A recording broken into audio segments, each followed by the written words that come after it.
wabarakatuh. Waalaikumsalam warahmatullahi wabarakatuh. Bismillah, walhamdulillah, wassalatu wassalamu ala rasulillah, Sayyidina Muhammad ibn Abdillah wa ala alihi wa sahbihi wa man wala. La hawla wa la quwata illa billah, amma ba'd. Walallahu ta'ala fil Qur'anil Karim wa huwa asdaqul qailin. A'udzu billahi samil alim minasyaitonir rajim. Bismillahirrahmanirrahim. Ya ayyuhalladzina amanu kutiba alaikumus siyamu kama kutiba alal ladzina min qablikum la'allakum tattaqun. Al-ayah qala nabiyyu sallallahu alaihi wasallam qad ja'akum syahrul ramadan syahrun mubarak. Wa qala aidan idza jaa ramadan futihat abwabul jannah wa ghulliqat abwabun nar wa sufidatis syayatin. Wa qala aidan man shoma ramadhana imanan wa ihtisaban ghufira lahu ma taqaddama min dambi. Al hadis sadaqallahul azim wa sadaqa rasul habibul karim wa nahnu ala dzalika minasyahidin wa syakirin walhamdulillahirabbil alamin. Hadratul mukarramin, asatidah wal ustadzat, alimil ulama, para sepuh, bini sepuh, para senior leader, para karyawan, karyawati PT Telkom Jakarta Utara, serta seluruh jamaah kajian online pada kesempatan kali ini yang sama-sama menyimak. Mudah-mudahan kita senantiasa ada dalam lindungan dari Allah Subhanahu wa Ta'ala, ada dalam ridho dan maghfirahnya. Mudah-mudahan kita semua ada dalam limpahan keberkahan dan kebahagiaan semuanya. Amin ya Allah ya Rabbal alamin. Pertama-tama mari kita panjatkan puji syukur kita kehadirat Allah Subhanahu wa Ta'ala atas limpahan dan karunia nikmatnya yang tiada terkira, dan sungguh kita tidak akan pernah mampu untuk menghitung nikmat tersebut. Terutama sekali nikmat yang teragung dalam hidup dan kehidupan kita, yaitu nikmat iman, Islam, ihsan. Tak kalah penting nikmat sehat dan kesempatan yang telah Allah anugerahkan kepada kita sekalian, sehingga alhamdulillah di hari yang penuh berkah ini kita masih diberikan izin untuk melakukan berbagai aktivitas, termasuk kajian online kita pada kesempatan kali ini, dengan harapan mudah-mudahan aktivitas kita bernilai ibadah dicatat sebagai amal soleh kita semua. Amin. Salawat beriring salam semoga senantiasa terlimpah curahkan kehadiran baginda Nabi kecintaan kita, qudwatul hasanah kita, habibina wa syafi'ina wa qurrati a'yunina nabiyyina Muhammad sallallahu alaihi wa alihi wasallam, serta keluarganya, sahabatnya, para tabi'in, wa atsba'u tabi'in, para alimil ulama, serta seluruh pengikut setianya hingga yaumil qiyamah. Bapak-bapak, ibu-ibu, para senior leader, karyawan, karyawati, dan seluruh jamaah kajian online yang sama-sama menyimak kajian ini. Pada kesempatan kali ini, walaupun ala kadarnya kita semacam sosialisasi taklim melalui aplikasi Zoom, kita mulai biar nanti di Ramadan kita sudah maksimal mempergunakan aplikasi ini. Tapi walaupun begitu kita tetap mengharapkan keberkahan dan kemanfaatan, kita akan berbagi. Mudah-mudahan kita semua dibukakan pintu faham dan bisa mendapatkan ilmu yang barokah dan manfaat. Alangkah baiknya kita mulai kajian ini untuk membuka keberkahan, kemanfaatan. Kita mulai dengan Al-Fatihah. Ala hadiniyah Al-Fatihah. A'udzu billahi minasyaitonir rajim. Bismillahirrahmanirrahim. Alhamdulillahirabbil alamin arrahmanir rahim maliki yaumiddin. Iyyaka na'budu wa iyyaka nasta'in ihdinas siratal mustaqim. Siratal ladzina an'amta 'alaihim ghairil maghdubi 'alaihim waladdallin. Amin. Bapak-bapak, ibu-ibu, para senior leader serta seluruh yang hadir melalui online, pada kesempatan kali ini Al-Fakir mencoba menyampaikan satu tema yang kebetulan kondisional kita, insya Allah mudah-mudahan Allah sampaikan kita menuju bulan suci Ramadan. Kalau tidak ada halangan, mungkin malam ini kita sudah mulai masuk Ramadan. Jika belum diumumkan karena mungkin tertutup mega awan sehingga tim ruqyat tidak bisa menembus, mungkin istikmal bulan Sya'ban. Tapi kembali kita serahkan semua otoritas yang memiliki otoritas, yaitu pemerintah dan pihak yang terkait, kita ikuti saja. Di sini Al-Fakir mencoba menyampaikan beberapa rahasia puasa. Bisa dikatakan juga manfaat dari puasa. Kenapa ini perlu Al-Fakir sampaikan? Supaya kita semua bisa lebih mempersiapkan diri, bisa meraih Ramadan yang bisa meraih Ramadan yang lebih baik lagi. Jadi sebagai muslim yang sejati, kedatangan dan kehadiran Ramadan yang mulia pada tahun ini merupakan sesuatu yang amat membahagiakan kita. Walaupun di tengah-tengah kondisi kita yang lagi tidak menentu, karena kita sedang diuji dengan mewabahnya suatu virus, tetapi tidak menutup rasa bahagia kita. Allah sampaikan kita di bulan suci Ramadan tahun ini. Amin ya Allah ya Rabbal Alamin. Betapa tidak, dengan menunaikan ibadah Ramadan amat banyak keuntungan yang akan kita peroleh. Baik keuntungan duniawi maupun keuntungan ukhrawi. Mohon maaf, jamaah, bisa suaranya terdengar? Terdengar. Jelas ya? Takutnya ini malum ini. Jelas. Jelas, Ustaz. Jadi, itu ya. Jadi banyak keuntungan yang kita raih, baik keuntungan duniawi ataupun ukhrawi.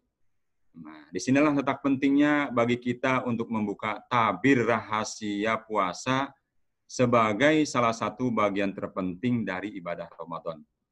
Di sini Al-Fakir mencoba menyampaikan pendapat daripada Dr. Yusuf Qaradawi yang beliau cantumkan dalam kitab yang merupakan karyanya, karya terbesarnya salah satunya ialah Al-Ibadah fil Islam. Beliau mengungkapkan ada sekurangnya 5 rahasia puasa yang bisa kita buka untuk selanjutnya bisa kita rasakan kenikmatan dalam ibadah Ramadan. Yang pertama, rahasia yang akan kita ungkap terkait pelaksanaan puasa, yaitu menguatkan jiwa. Dalam hidup ini, tak sedikit kita dapati manusia yang didominasi oleh hawa nafsunya. Lalu, manusia itu menuruti apapun yang menjadi keinginannya. Betul tidak?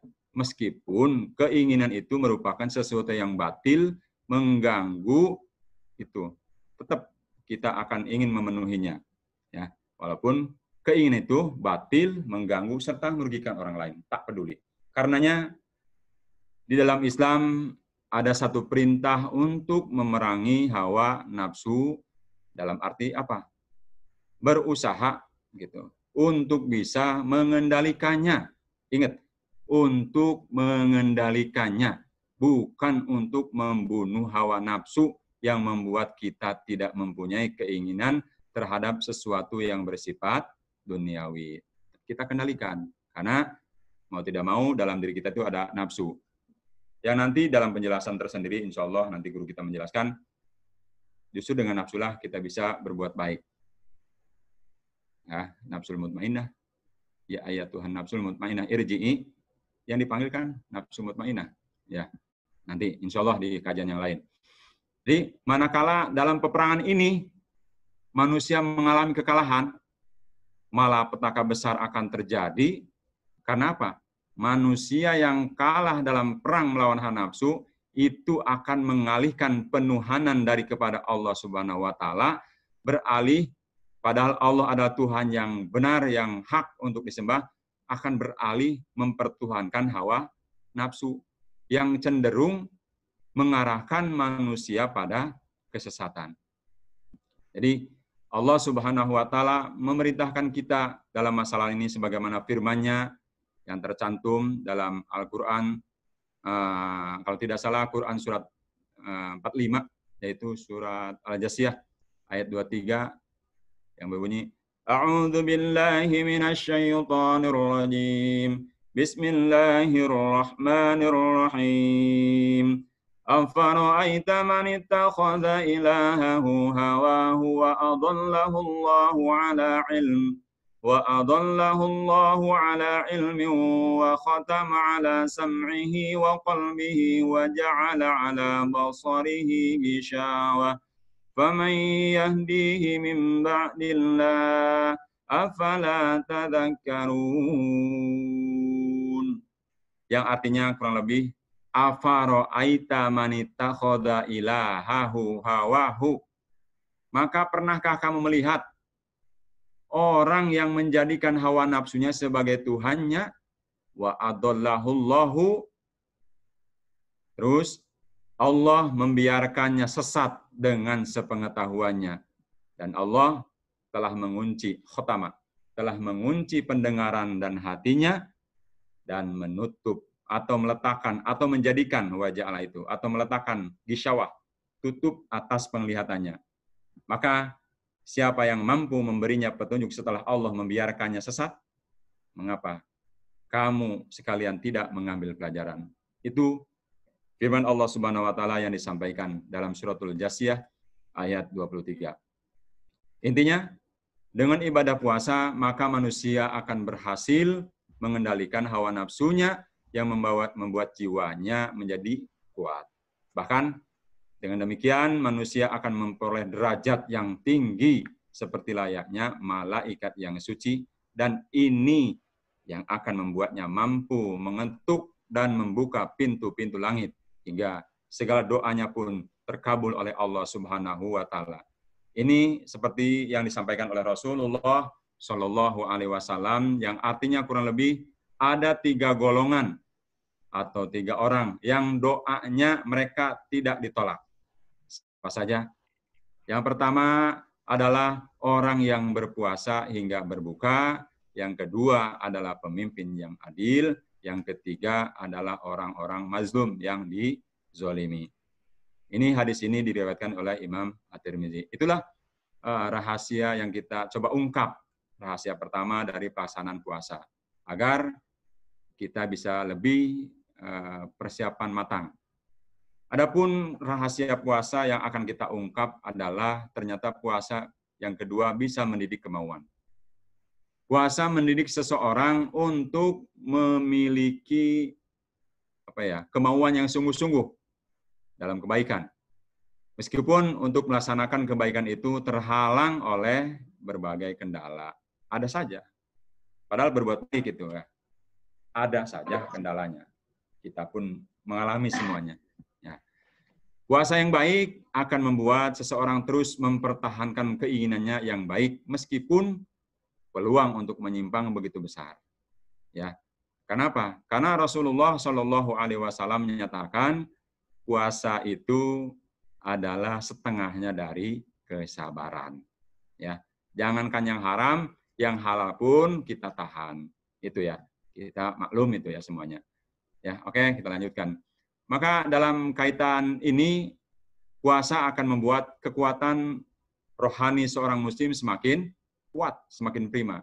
Nah, kekuatan rohani yang prima akan membuat seseorang tidak akan lupa diri meskipun telah mencapai keberhasilan atau kenikmatan duniawi yang sangat besar. Dan ternyata perlu kita ketahui, kekuatan rohani juga akan membuat seorang muslim tidak akan pernah berputus asa, tidak mudah berputus asa meskipun penderitaan yang dialaminya sangat sulit, ya, karena setiap kita akan mengalami kesulitan sesuai porsi masing-masing, tidak bisa memandang yang lain enteng ataupun tidak, sudah Allah sesuaikan.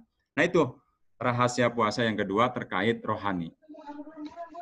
Adapun yang selanjutnya, rahasia yang akan kita ungkap terkait puasa yang kita laksanakan, insya Allah nanti kita laksanakan. Tadi berkaitan rohani, sekarang efek fisik ya, ke badan.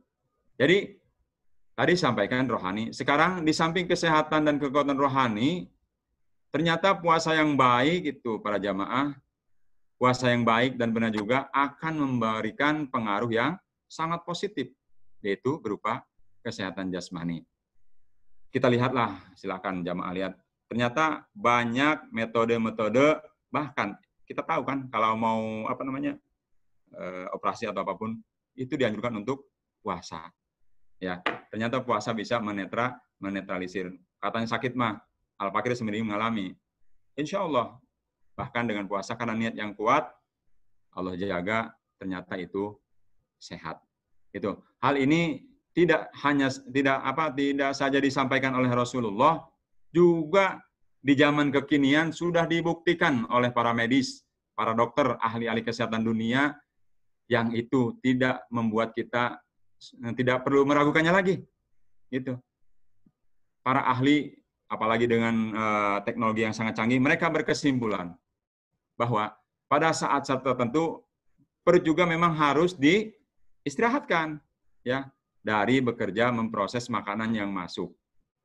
Hal ini sebagaimana terjadi pada mesin. Mesin juga kan harus istirahat. Ya. Apalagi di dalam Islam ini terkait perut, nih, terkait perut. Islam mengatur sedemikian indahnya. Bagaimana? Islam mengatur, tolong perut itu dibagi 3, bukan dibagi dipotong ya, Pak Jamaah. Maksudnya masuk asupannya, ya.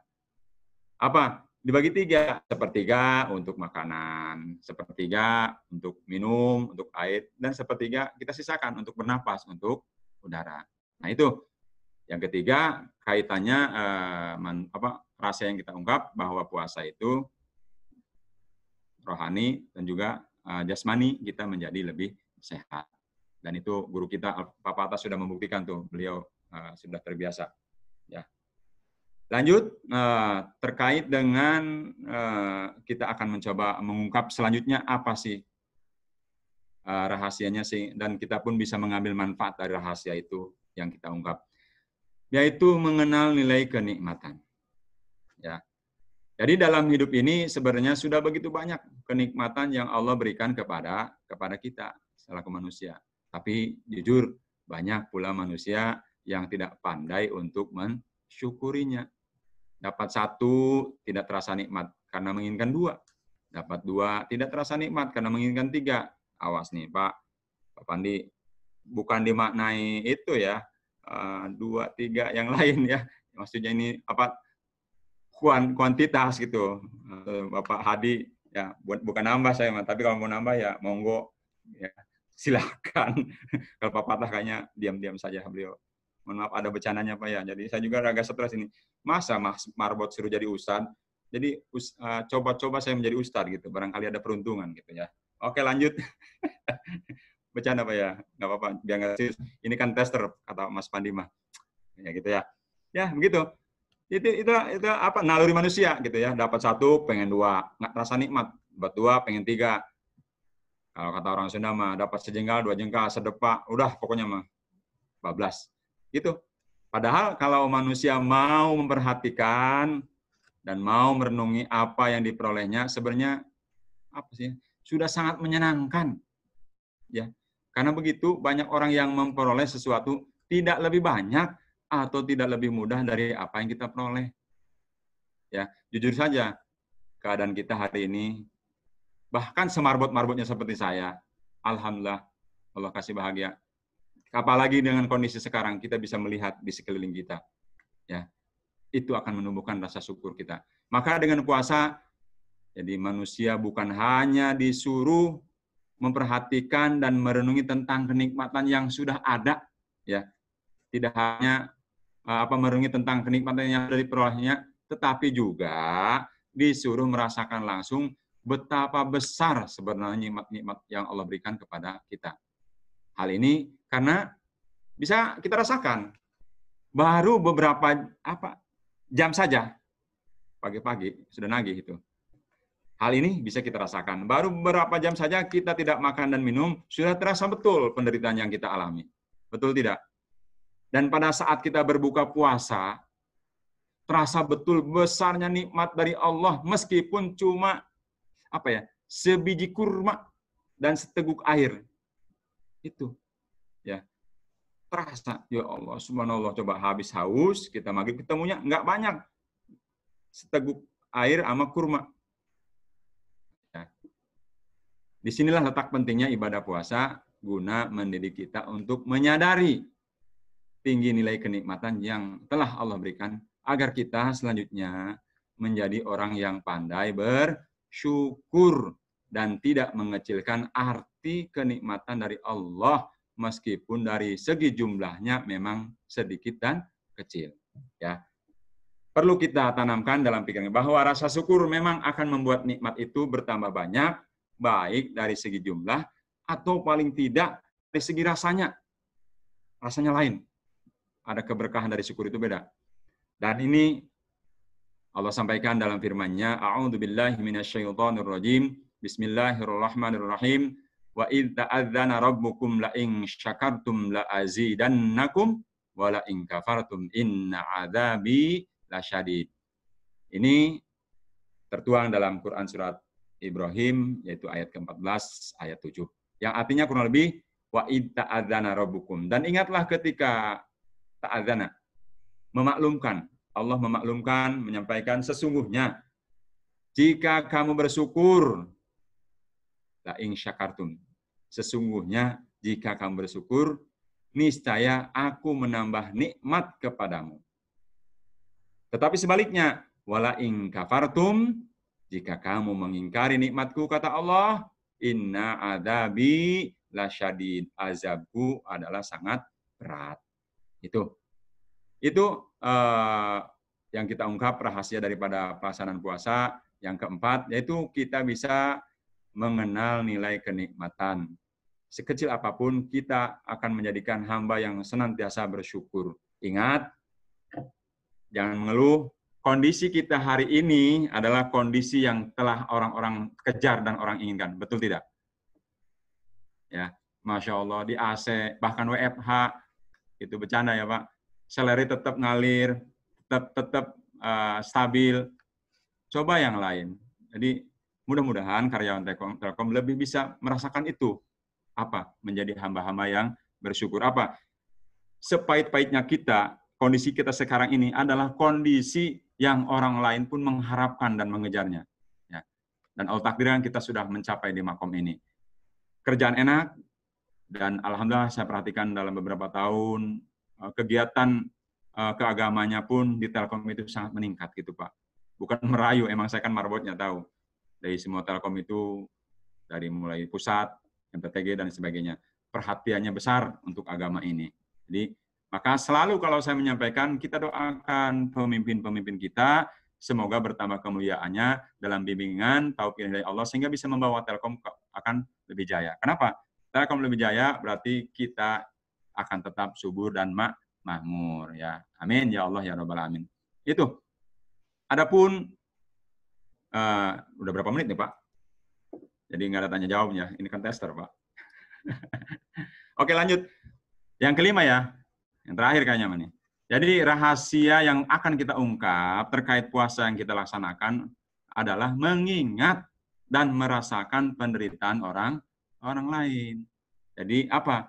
Merasakan lapar dan haus. Juga memberikan pengalaman tersendiri kepada kita bagaimana beratnya penderitaan yang dirasakan oleh orang lain. Sebab apa? Pengalaman lapar dan haus yang kita rasakan akan segera berakhir hanya beberapa jam saja. Betul tidak?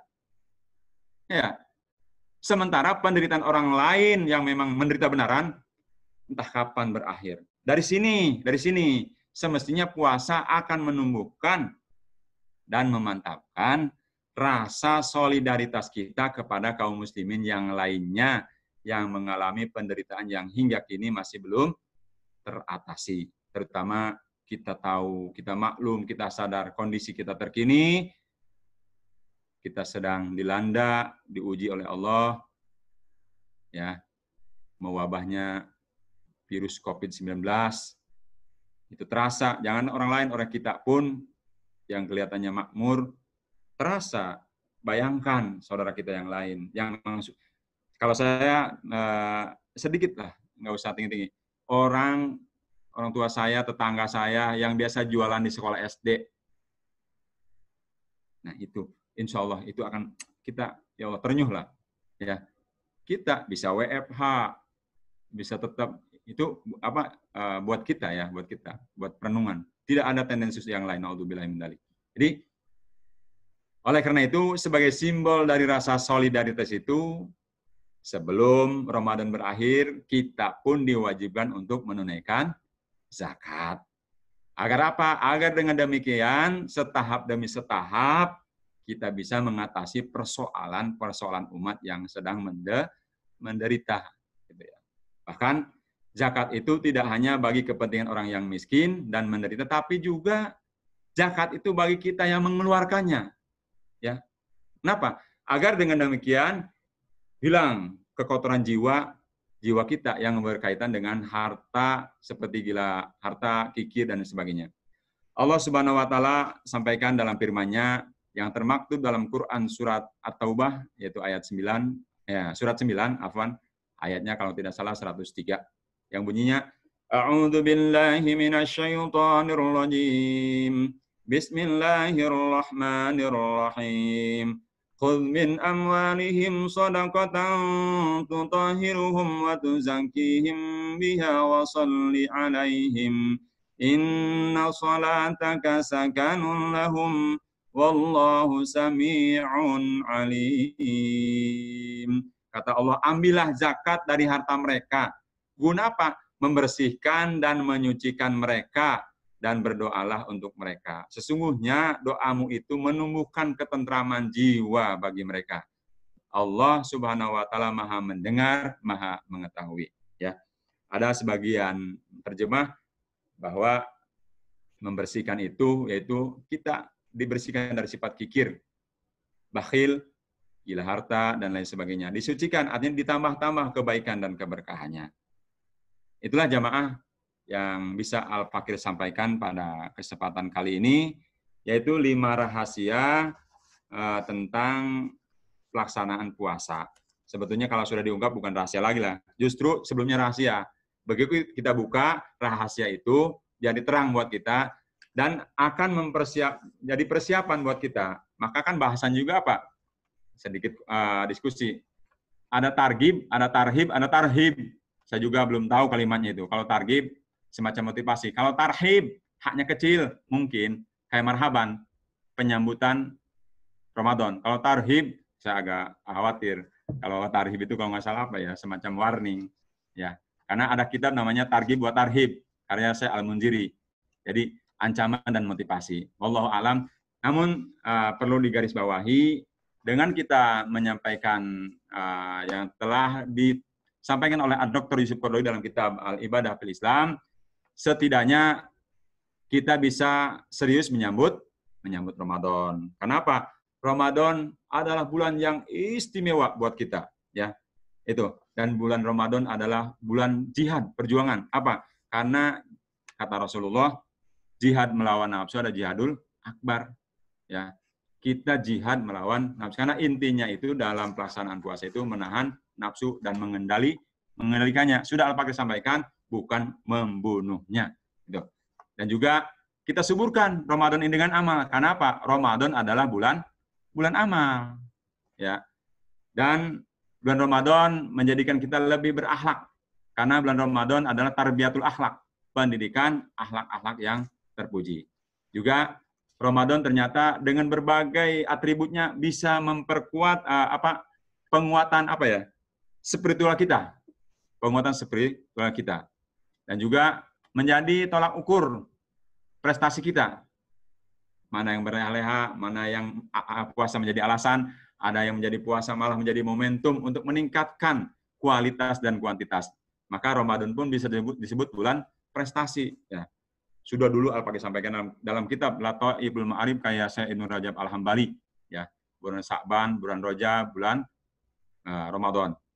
Jadi, dan tentunya dengan disampaikannya beberapa hal tadi, kita sangat mempersiapkan diri untuk menyambut Ramadan. Intinya, penyiapan itu setelah kita tahu rahasia-rahasianya, kita siapkan menyambut Ramadan. Pertama, siapkan dengan iman. Yang kedua, siapkan ilmu. Ya, karena semua amalan tanpa ilmu adalah mardudatun, tertolak. Yang ketiga, siapkan spirit jihad. Semangat untuk melaksanakan, untuk memerangi, untuk mengendalikan hawa nafsu. Mungkin Bapak-bapak, ibu-ibu, para guru sekalian, juga Bapak moderator, hanya itu yang bisa Marbot sampaikan. Mungkin sepertinya tidak ada tanya jawab, karena tidak menjawab. Nanti tanya jawabnya nanti aja sama Ustadz ya. Ini mah tester gitu Pak ya. Jadi Al-Fakir nggak bisa menjawab, ilmunya kurang. Kapasitas yang dipaksakan gitu, bukan merendah. Itu saja saya kembalikan kepada Bapak MC, Bapak Arifandi, kepadanya. Tafadhol. Wallahu a'lam. Ya, alhamdulillah kita sudah mendengar sharing ilmu ya dari Pak Maulani. Mungkin sekedar merumuskan semuanya. Jadi kalau yang saya tangkap itu rahasia puasa itu ada 5, yaitu yang pertama menguasai hawa nafsu ya, bukan membunuh hawa nafsu. Yang kedua mendorong manusia untuk berbuat kebaikan. Yang ketiga menjadikan jasmani dan rohani menjadi lebih sehat. Keempat itu mengenal kenikmatan dan menjadi manusia yang pandai bersyukur. Dan yang terakhir, yang kelima, mengingat dan merasakan penderitaan orang lain. Siap. Ya, mungkin hanya segitu saja untuk kajian zuhur ini. Insya Allah nanti hari Senin akan dilanjut lagi dan dilaksanakan secara rutin Senin dan Kamis ya. Oke, mungkin untuk menutup, kita tutup dengan doa kafaratul majelis ya. Oke. Subhanakallahumma bihamdik asyhadu an la ilaha illa anta astaghfiruka wa atubu ilaik. Mungkin sekian dari kajian pada zuhur hari ini. Wassalamualaikum warahmatullahi wabarakatuh. Waalaikumsalam warahmatullahi wabarakatuh.